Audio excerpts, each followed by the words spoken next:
Pleasant morning to everyone.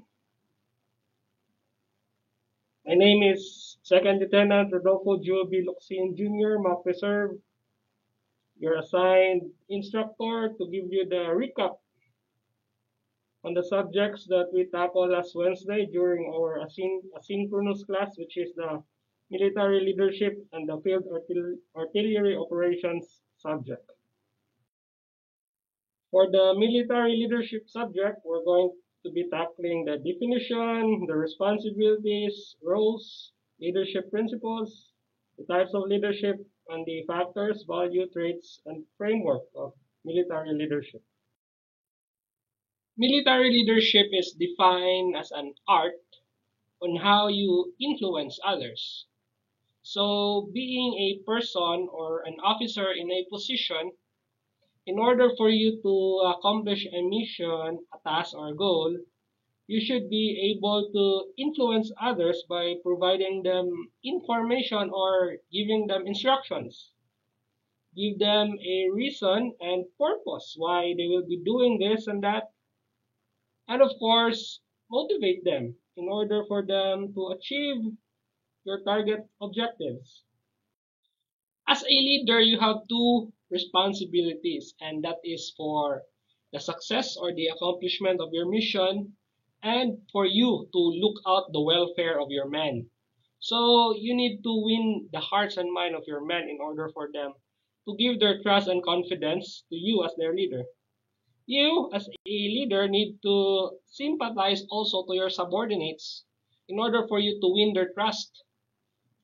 That would then result you to be a successful in accomplishing any mission your superior has given to you. As a leader, you need to be a good role model to the eyes of your subordinates. Become a model soldier and a commander. Be understanding as an instructor. Have an open mind in dealing problems with your superior and subordinates. Reach out to them by talking to them in a calm manner, guide them, and teach them if they missed out on something, encourage them to ask questions, and provide them with the needs they don't have as long as it's reasonable and useful to them that they can be used on your daily operations or missions. This is what the things that you should do being a leader. So these 11 principles has been the basis and guide of every military personnel on how they should act in their field of expertise or use this on their normal daily routine of their lives. Know yourself and learn your weaknesses to make it as your strength. Be proficient technically and tactically. Be responsible enough among your subordinates and be wise in making decisions. You as a leader should be an example to your subordinates. Be always aware of their current situation, may it be good or bad, and do always relay the information clearly for them to comply accordingly. If problem occur, seek immediate problem-solving actions. If you are at fault, do not try to cover it up. Admit it heartily and honestly. Accept the consequences of your actions. Giving out of instructions to your subordinates should be clear in order for them to understood. Do supervisory works if necessary so that the outcome will turn out to be a success. Train them in order for them to learn new things. Lastly, learn how to stop as each individual has its own limits. If you see an individual who has real potential to exceed his or her capability, don't push him or her that hard. Take a rest, then slowly continue to make progress. Do this and you yourself will become a respectable leader. Well, of course, a leader has its very own unique sense of personality. Every individual has his own unique strength and weaknesses. The strength of one may be the weakness of the other, vice versa. This type of leadership has its own way to win the approval of every person whom their belief, fit to this kind of style. So we have three basic types of leadership. First is the authoritative, or we call that authoritarian or autocratic, meaning a leader dictates, a follower does what the leader told him or her to do. So leaders take complete control and tend to make decisions for the team rather than asking for their input. The advantage for this type of leader is that he or she can make quick decisions for their team as they are solely in charge. As long as the leader does not discourage the input of his or her subordinate, just to avoid a negative impact of the subordinate's world, the subordinate's worthiness, then all is good. The second is the participative or democratic type of leadership, which is a more collaborative approach wherein anyone has a say. So the leader is open to ideas from his subordinates. And lastly is the delegative or the laissez-faire, wherein subordinates are given the freedom to make decisions for themselves. However, the disadvantage for this type of leadership is that the leader isn't technically leading. It may also be perceived that they are avoiding their responsibility and may not take accountability for their team, blaming individuals if a task goes wrong. So, being a leader myself for about 15 years or so, I have been applying these three types of leadership skills on a different cases or scenarios. You just have to make an observation on the current situation and select the needed type of leadership skill in order for you to accomplish the mission. So you just have to be flexible.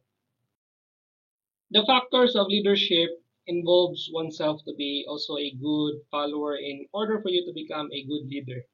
So communication is essential, and the decision making skills are much likely needed to find solutions when faced with different situations. Talking about the values that make up the professional ethics is that you should be loyal to the nation where you are born with and its ideals. You should be free to impart these ideas to other nations for them to learn and appreciate our own uniqueness. So we have to be loyal to the groups or organization we belong to. We should be responsible enough on our own actions and accept consequences. We should do service, not that uh, you are required to do it, but by doing it because you choose it. Learn to do these values so that it will be imparted from you as you grow and become professional individuals in the near future. There are more than 26 traits of becoming a good leader, but there are only about 26 traits needed to become an effective military leader. Some of these traits are already imparted in you, and some of these can only be achieved if you decide to pursue your military career. So as you grow and harness experience, as you face problems and difficulties, these traits will be achieved. Life is like a video game. To level up, you need to accomplish missions. If you failed, learn from your mistakes. Don't give up that easily. As long as there is hope, everything good will follow. Trust the process our alma mater has in store for you. And lastly, as a leader, you must be committed to the professional ethics wherein you should be loyal to the nation, your unit, show selfless service and personal responsibility, possess professional characteristic traits like courage, competence, candor, commitment, and integrity.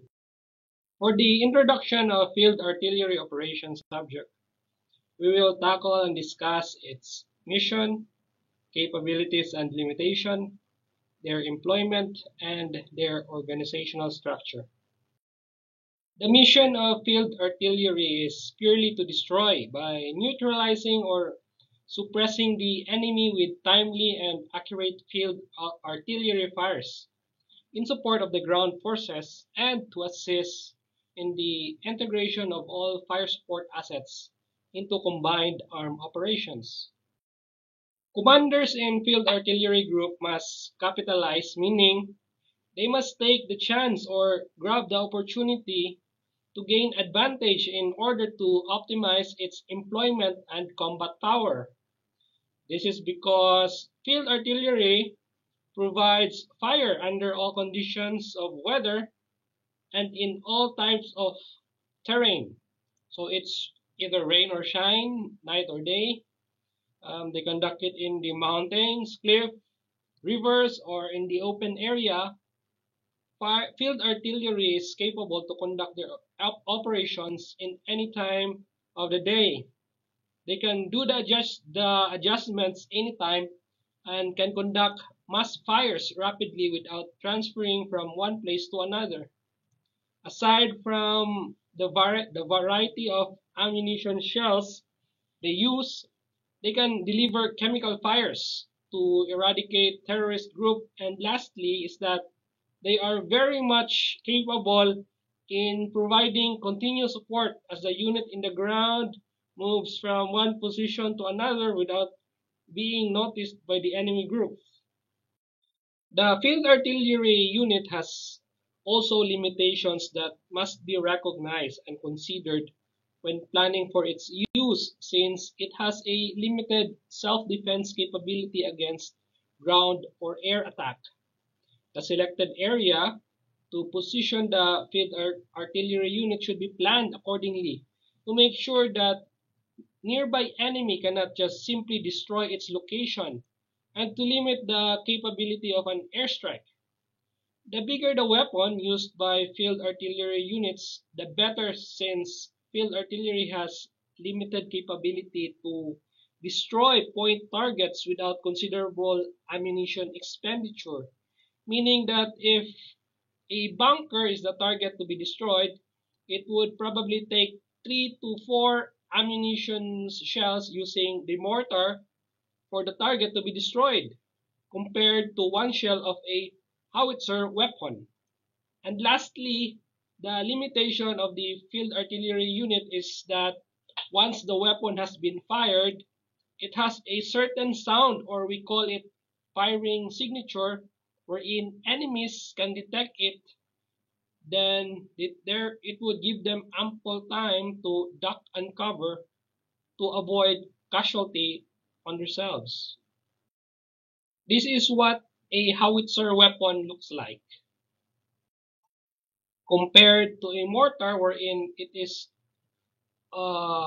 can be operated by 1 or 2 persons compared to the howitzer that would take 4 to 5 or maybe 6 personnels. Field artillery unit can be basically side by side with the ground troops or as much as 1600 meters apart based on the type of mission they conduct. Basically, employment matters very much on the type of engagement the government troops have to conduct. It has its own advantages and disadvantages, whether or not they are side by side by their platoons or far away from each other. Field artillery organization is composed of a regiment where they called it as artillery regiment, a battalion where they called it as a division artillery, and a company where they called it as a cannon battery. Just like in Silliman University ROTC unit, we are a regimental unit composed of 2 battalions with 3 companies each. Their organizational structure in the field artillery unit is common to all organizational structure under the armed forces of the Philippines as a whole. Last Wednesday, we had the asynchronous class wherein we asked each of you to raise questions about the subjects military leadership and field artillery operations. So we have chosen some questions among the 7 companies that we have, and we are going to answer those questions for you. First question: in military leadership, what happens if the leader is missing? When the leader is missing, his next in command, or the deputy, or the one who has the highest rank when he is gone, will act as the officer in charge. Are the military leaders vowed to support the president in his programs even if it's not good for the general public? Well, the AFP is a non-partisan organization, which means it does not support any political party, and its only concerns is protecting the people, securing the state. Programs are made to the benefit of the people. There is always a risk to following an lawful order or an unlawful order. And the AFP is not here to do anything that perpetrates to a crime. It goes against their mission and vision. Third question: what is the most applicable leadership style that we can use today? We believe that a democratic type of leadership is the most applicable because each members are encouraged to share ideas and opinions on what is the good for the group, even if the leader retains to make the final decision. The decision making in a democratic type of leadership takes a participative role with regards to opinions on what's best for the group. What does the participative type of leadership mean, and when should this leadership type be applied? Participative type of leadership is also known as democratic type of leadership, wherein each member has the equal opportunity to express his or her opinion or idea in a decision-making process, even though the ultimate decision is made by the leader. It can be applied to school administration, private businesses, the government, or any organizations. Does every cadet or lower ranks have a chance to be a leader, or there is a process in order for a person to be a leader? Yes, every soldier is a leader. There is what we call the chain of command in military organization. Any soldier has its subordinates up to the last community he may involve with. What will happen if a military leader starts to disobey his purpose for the nation? Are there some instances that will eventually happen? We have penalties for failure to obey an order. For violating or failing to obey a lawful general order or regulation, the penalties include dishonorable discharge, forfeiture of pay and allowances, and or no more than 2 years of confinement. Military members disobey orders at their own risk. They also obey orders at their own risk. An order to commit a crime is unlawful. An order to perform a military duty, no matter how dangerous it is lawful as long as it doesn't involve the commission of a crime. Does the leader give the right limits and let his or her subordinates make their own decision in that team, or do they require it to do their own way? There are some instances wherein leaders would let their subordinates make their own decisions for their team. In this way, leaders would also tend to act like consultants who would weigh in the advantages or disadvantages of that certain decision. Leaders also need opinion from others and should be open from suggestions. So leaders basically have a lot more roles than just being a leader himself or herself. What role or impact does military leadership play in improving our country's current state brought about by this pandemic? As military leaders, we are taught to think strategically, and more often than not, we are tested in making critical decisions during high pressure situations. A military leader leads by example. They should be agile, flexible, mentally and physically resilient, and competent. In a pandemic, the role of the military is to make sure that there is still peace and order in the community. They are one of our frontliner and the first to respond during a calamity or an emergency. How do field artillerymen strategize their plan during warfare so that their actions will be successful? When we say field artillery, it means army support in the field with specialized weapons for short range or extremely long range target. In order that field artillerymen strategize their plan during warfare, they must use light armored vehicles so they can maneuver easily, and armored fighting vehicles can protect their crews against shrapnels and small arms. What are the types of artillery and how do they operate? There are four different types of artillery. First, the guns, wherein these are heavy weapons with long barrels to batter fortifications with shot at long range. Another is the howitzers. They are they are shorter barreled guns with chambers in the bores for smaller powder charges. They were designed to fire shells at a higher elevations over less range. We have also the mortars, wherein they are short chambered pieces used for lobbing shells at great elevation into the fortifications of the enemy. And lastly is the columbiads, wherein this is the heaviest type of weapon that were mounted in a permanent fortification on the seaboard. It has been said that there are restrictions on field artillery that have to be recognized and taken into account when planning their operation. What happens if you cannot distinguish these limitations? Inability to recognize the restrictions on field artillery and during operation planning will lead into failure of a mission. It is very important to observe the standard operating procedure during these critical times, and it is expected that military personnel should be able to distinguish these limitations. Field artillery, as stated, has limited self-defense capabilities to ground and air attack. Should there be any case wherein the safety of the troops is compromised, what are the ways in which they can introduce safety among themselves and preserve lives? Yes, they have limited defense capabilities to ground and air attack. There are cases wherein the safety are compromised, like them being flanked or enemies got behind the lines and attack them, or if enemy air assets were able to spot them and take them out. There are ways to induce safe to induce safely.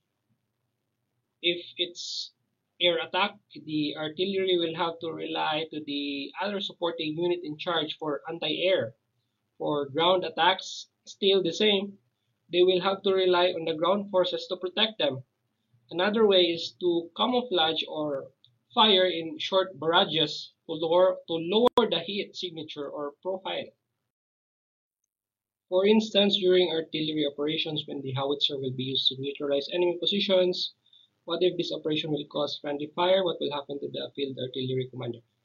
That is why it's very important that the forward observer attached to forward units must give accurate positions of the intended target and friendly targets.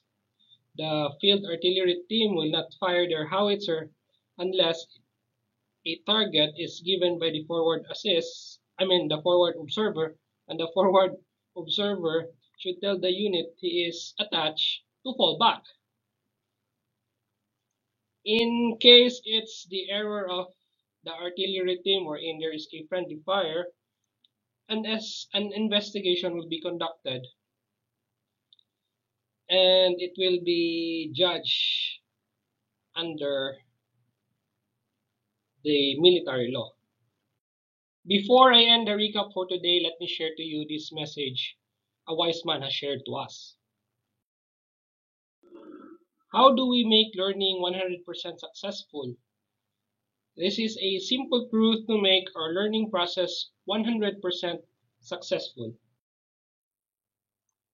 If A, B, C, D to Z is equal to 1, 2, 3, 4 as an equivalent to the numbers 1 based on their letters, wherein A is the lowest, Z is the highest, Does hard work make learning 100% successful?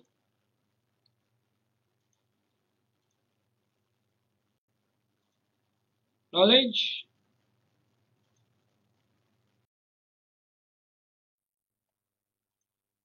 Love? Not even close. Luck? Nope. How about money? Does it make 100%?